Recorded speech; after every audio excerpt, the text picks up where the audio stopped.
Monarchy is a form of government in which executive power resides in a single individual who typically rules for life. Monarchies are often hereditary, meaning that one family hands down the office from one generation to the next generation. They were ruled by kings or queens. The earliest monarchies that we know are the ones in Sumer and Egypt. They both began around 3000 BC. But they are not the only states having queens and kings.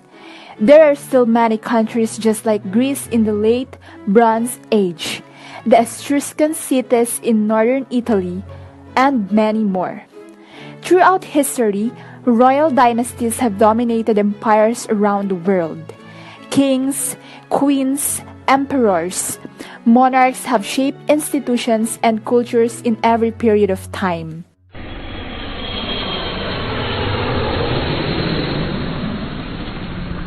The concept is originated in prehistoric times and evolved over centuries right up to the present. American, French, Chinese, and Russian revolutions are considered turning points in world history.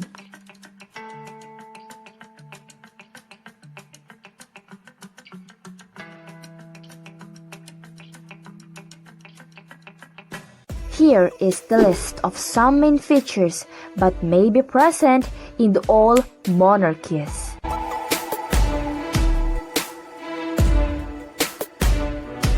Number 1.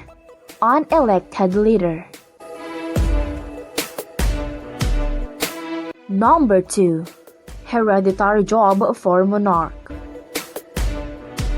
Number 3. No term limit. Monarchs usually govern until they die, resign, or ousted, but you know what I mean. These are the famous leaders under monarchy. Let's begin with Queen Elizabeth I of England.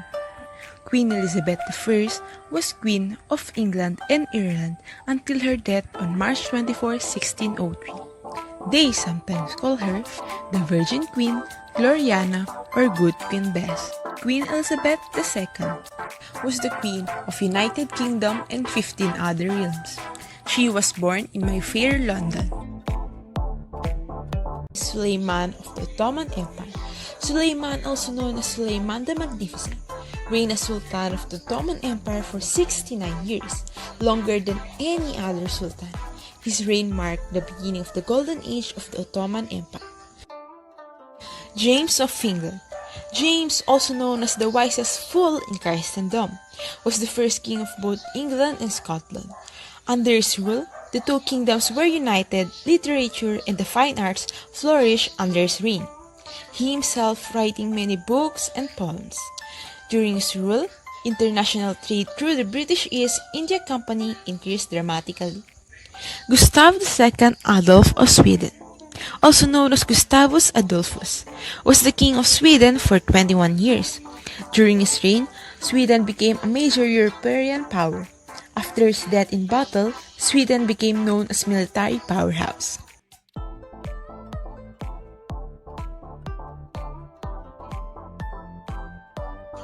Cyrus II of Persia is also known as the famous leader under monarchy.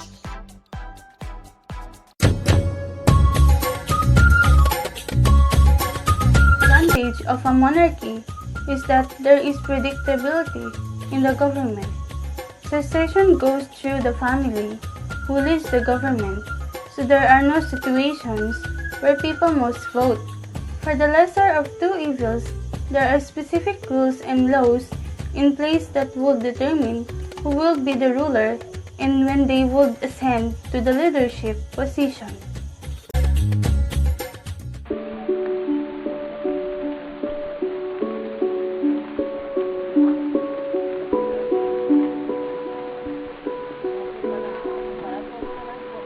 Disadvantage of a monarchy is that the people being ruled rarely have a say in who gets to be their leader.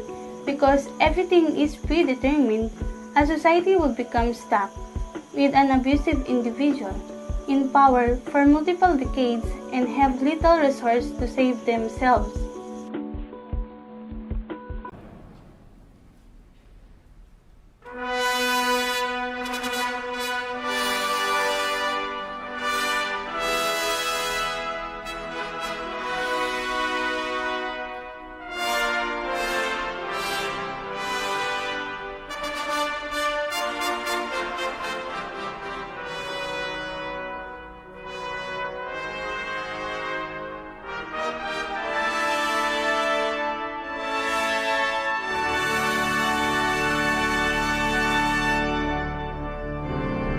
Monarchy and its main role. Monarchy is the oldest form of government in England. It is ruled by a king or a queen, which is stated as the head of the state. The sovereign is the stability of its nation. It is the pride, while sovereign don't take role with the political or executives. It is the parliament who is in charge, with also legislation. However, the monarch is in charge with the representation and the constitutionals. We barely guess why bishops are obliged to crown the queens and kings. It is because the monarch is a call of gods. That's why bishops crown his king and queens and not by the parliaments. Monarch is a system which is used a long time ago, and until now it's still existing. It's been living for hundreds of years.